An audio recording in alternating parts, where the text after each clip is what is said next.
That dark, unexplained bruise on the forearm, it wasn't from a fall or a sharp knock against a doorway. It simply appeared, a faint shadow one day and a deep, purple mark the next. One may also notice the skin on the back of the hands, how it seems more translucent than it used to, like parchment paper revealing the delicate structures beneath. This isn't imagination. It is a quiet alarm. But this visible sign of aging isn't a surface-level problem that can be solved with a lotion. It's a distress signal from deep within the body's framework, and the solution isn't found in a jar of cream, but in a forgotten protein blueprint. This phenomenon, known clinically as senile purpura or solar purpura, is often dismissed as a simple cosmetic nuisance of getting older. Yet, it points to a much deeper, systemic issue: the slow-motion collapse of the body's primary structural protein. That protein is collagen. For decades, one may have thought of collagen only in the context of youthful facial skin, a matter of vanity. This is a profound misunderstanding of its role. Collagen is the literal scaffolding of the human body. It is the steel cable in our bones, the resilient cushion in our joints, and the dense, protective mesh that gives skin its thickness, its armor. It comprises up to 35% of the body's total protein content, making it the most abundant protein in the entire animal kingdom. When this internal matrix begins to degrade, the skin is merely the first place the weakness becomes visible. The capillaries and blood vessels, once safely nestled and protected by a thick, durable collagen layer, are now exposed. The slightest bump, a minor pressure that would have been absorbed and dismissed in years past, now ruptures these fragile vessels. Blood seeps into the surrounding tissue. A bruise is born. This changes everything. The thinning of this protective layer doesn't just happen. It is an active process of breakdown, overwhelming the process of rebuilding. After the age of 25, the body's internal collagen factory begins to slow its production rate by approximately 1.5% per year. By age 60, one may have lost over half of the collagen they had in their youth. The machinery gets old, the workers get tired, and crucially, the supply of raw materials dwindles. For years, the conventional advice has been simplistic: consume more vitamin C, or perhaps buy an expensive collagen powder. But this advice fails to address the true complexity of the issue. It's like trying to build a skyscraper with only a handful of bricks and a single wrench. The body's collagen production is not a simple one-step process. It is a sophisticated architectural project that requires a full suite of materials and a precise sequence of events. Neglecting even one critical component causes the entire production line to grind to a halt. The skin, our most visible organ, simply reports on the internal construction failure. So what if the decline isn't a one-way street? What if the body holds the precise keys to restart its own collagen factory, but we've simply forgotten which ones to use, and in what order? The first myth to dismantle is the idea that simply eating protein is enough. While essential, most modern diets provide an imbalanced profile of the specific building blocks, the amino acids, required for robust collagen synthesis. Collagen has a unique and highly specific amino acid structure. It is composed primarily of three superstars: glycine, proline, and hydroxyproline. Glycine, in particular, is the cornerstone, making up nearly a third of all the amino acids in collagen. It is the foundation upon which the entire structure is built. Yet, modern food processing and dietary habits have systematically stripped this crucial element from our plates. Historically, diets included the whole animal, consuming broths made from bones, cartilage, and connective tissues, all of which are extraordinarily rich in glycine. Today, the focus is almost exclusively on muscle meat, which contains far lower concentrations of this vital amino acid. The result is a silent, creeping deficiency. The body has the desire to build, but it lacks the most fundamental brick in its inventory. One cannot build a brick house without bricks. This deficiency is only one part of the puzzle. Even with an adequate supply of amino acids, the body needs specific enzymes and mineral cofactors to assemble them into strong, stable collagen fibers. It is here that a second, and perhaps more critical, failure point occurs. Research from the year 2019 revealed a startling connection. Over 70% of adults over the age of 60 are believed to be operating with suboptimal levels of one specific mineral that acts as the master switch for two critical collagen synthesizing enzymes. And it is almost certainly not the one people assume. This mineral is not calcium. It is not magnesium. It is copper. For many, copper is associated with pipes and pennies, not with the resilience of human tissue. Yet, in the intricate biochemistry of the body, Copper is an absolute titan. It is the essential cofactor for an enzyme called lysyl oxidase. This enzyme is responsible for the final and most important step in collagen production, the cross-linking of individual collagen strands. Think of it like a master weaver, meticulously tying the individual threads together to create a strong, unified fabric. Without sufficient copper, the lysyl oxidase enzyme becomes sluggish, ineffective. The body can produce the individual strands, but it cannot weave them into the strong, resilient mesh that gives skin its thickness and structure. The resulting collagen is weak, disorganized, and fragile. The armor has holes in it. Skin thins. Blood vessels are left unprotected. Bruises bloom from the slightest touch. The sources of dietary copper are not exotic. They are found in foods like shellfish, nuts, seeds, and organ meats.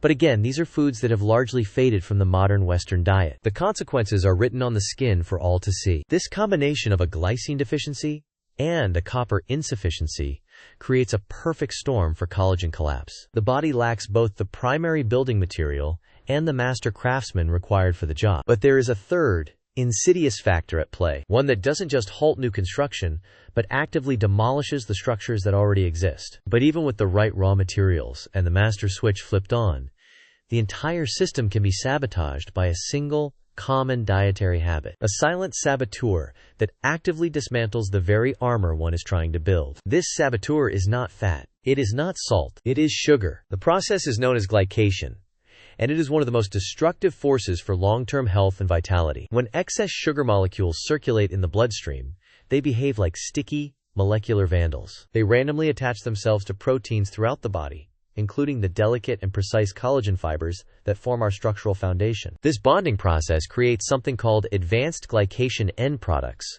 or AGEs for short. The acronym is chillingly appropriate. These AGEs effectively caramelize the collagen. They make the once flexible, resilient protein strands stiff, brittle, and weak. The collagen loses its elasticity, its ability to absorb shock and pressure. The skin's supportive mesh becomes fragile and shatters under stress. This glycation process doesn't just affect the skin. It hardens arteries, stiffens joint cartilage, and clouds the lens of the eye. It is a systemic process of decay, accelerated by the modern diet's reliance on refined carbohydrates and hidden sugars. It is the reason why a person with poorly controlled blood sugar often appears to age at a much faster rate. Their internal scaffolding is being actively broken down from the inside out. Understanding these three core problems, the amino acid deficiency, the mineral cofactor shortage, and the relentless attack from glycation, is the first step. It shifts the focus from a simple, surface-level issue of thinning skin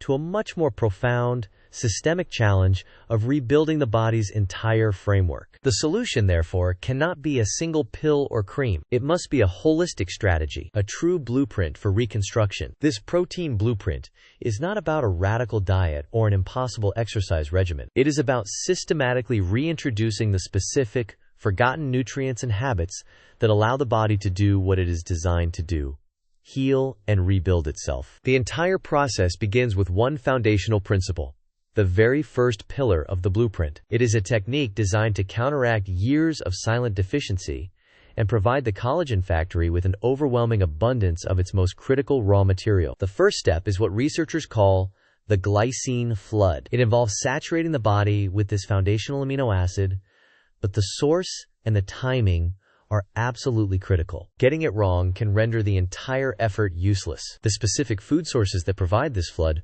are often surprising, and one of them is likely already in the kitchen, completely overlooked.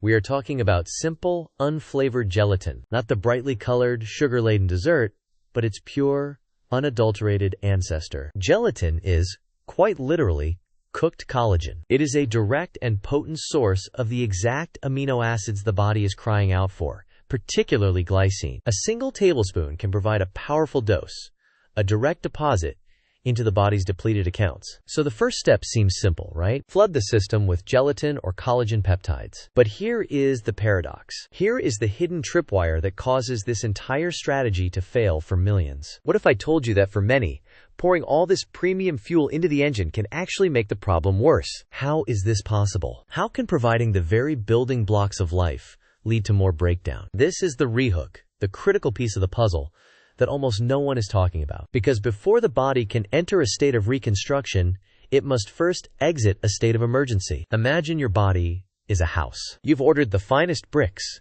the strongest mortar, the best timber for rebuilding. But there is a small, undetected fire smoldering in the basement. It's not a raging inferno, just a persistent, low-grade burn. When the delivery trucks arrive with all your expensive materials, do the workers start building a new wing? No. Every resource, every worker, every drop of water gets diverted to deal with the emergency. The materials might even be consumed by the fire itself. This smoldering fire is chronic, low-grade inflammation, and it is the single greatest saboteur of tissue repair. When your body is in an inflammatory state, its priorities shift entirely from long-term building and regeneration to short-term crisis management and defense. The immune system is on high alert, and the biochemical signals it sends out effectively scream, "Stop all non-essential projects! We are under attack!"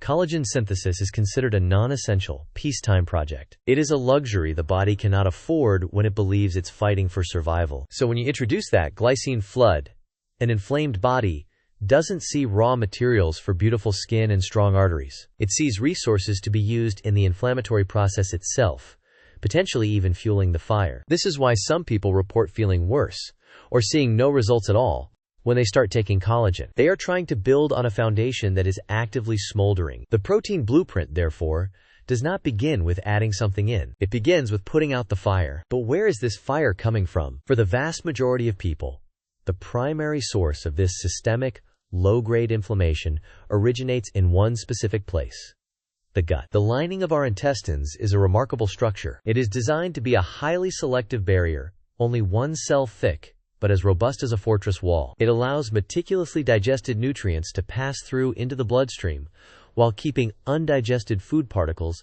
toxins, and microbes safely contained. However, due to the modern diet, chronic stress, and environmental toxins, this wall can become compromised. The tight junctions between the cells can weaken and break apart, creating microscopic gaps. This condition is often referred to as leaky gut, or, more formally, increased intestinal permeability. Now the fortress has been breached. Through these gaps, substances that should never enter the bloodstream start to pour through. The immune system, which has patrol cells waiting on the other side of this wall, immediately identifies these particles as foreign invaders. It does exactly what it's supposed to do. It sounds the alarm and mounts an attack. This triggers an inflammatory response. But because the gut is constantly being exposed to food and microbes, the leak is constant. The alarm never stops ringing. This creates the smoldering, systemic fire that puts the entire body on a permanent war footing, a state where healing and rebuilding are perpetually placed on the back burner. This is the true, deep-rooted reason why the skin's ability to repair itself grinds to a halt. The signals to rebuild are being drowned out by the constant signals of a low-grade emergency. So, the foundational pillar of the protein blueprint, the step that must come before all others, is called sealing the gate. It involves providing the body with the specific, targeted nutrients required to repair and rebuild the integrity of the gut wall. The primary fuel for the cells that line the gut is a specific amino acid called L-glutamine. In times of stress, the body's demand for glutamine can skyrocket, and a deficiency can directly impair the regeneration of the gut lining. But it's not the only piece. The mineral zinc acts like the mortar for the cellular bricks, crucial for maintaining those tight junctions. And then there are specific plant compounds, polyphenols found in things like pomegranate and green tea, that actively reduce inflammation at the gut wall and encourage the growth of beneficial bacteria that help maintain the barrier. This is not a quick fix. It is a strategic reconstruction of the body's primary defensive barrier. By focusing first on sealing the gate, one can begin to quiet the systemic inflammatory alarm bells. Only when the fire is out can the body finally receive the signal that the crisis is over, that peacetime has been declared, that it is finally safe to begin the work of rebuilding. And only then can the glycine flood do its intended work, providing the raw materials not to a body in crisis, but to a body that is primed and ready to reconstruct its very foundations. But even with the gates sealed and the glycine flood prepared, there is one more silent alarm that must be disarmed, an invisible stress signal, generated not in the gut but in the mind, that can bring the entire reconstruction to a grinding halt. This is the phantom alarm of chronic stress. The body's chief stress hormone, cortisol, functions as a perpetual emergency broadcast system. Its primary directive is to liberate energy for immediate survival, not by building, but by breaking down existing tissues, including the very collagen you're trying to build. It is the biochemical equivalent of a panicked site foreman shouting, "Forget the new wing! Tear down the existing walls for firewood. A blizzard is coming!" Even when the sun is shining outside. This constant, low-level panic state directly counteracts any and all efforts to rebuild. The cortisol effectively tells every cell in your body that long-term projects are a fatal luxury. This final pillar of the protein blueprint is not a substance you ingest, but a state you must cultivate. It's about flipping the master switch of your nervous system from the sympathetic, fight-or-flight state to the parasympathetic, rest and repair state. This is the state where healing is permitted, where digestion optimizes, where inflammation subsides, and where collagen synthesis is finally greenlit by the body's central command. This shift is achieved not through a pill, but through practice, through deep breathing, through moments of quiet contemplation, through restorative sleep, through a simple walk in nature. These are the tools that silence the phantom alarm. And here, the full picture is revealed. The protein blueprint is not a single action, but a symphony of restoration in 3 distinct movements. First, you must put out the smoldering fire by sealing the gate, rebuilding the integrity of your gut lining to calm systemic inflammation. Second, once the state of emergency is over, you initiate the glycine flood, providing the abundant raw materials for reconstruction, confident they will be used for their intended purpose. And third, you must silence the false alarms by regulating the nervous system, assuring the body that it is truly safe, that peacetime has returned, and that it can finally, deeply, begin the profound work of rebuilding itself from the inside out. This isn't just about smoother skin or stronger joints. This is the fundamental logic of the human body, a roadmap to reclaiming your innate capacity for healing. It's about understanding that your body isn't broken. It is simply and perfectly responding to the signals it's being given. The true power lies in learning to change those signals. To go deeper into each of these pillars, with actionable guides, nutritional protocols, and the science behind them, your journey starts here. Don't just watch health content. Start building your better health. From the blueprint up. Subscribe to Better_Health. The work begins now.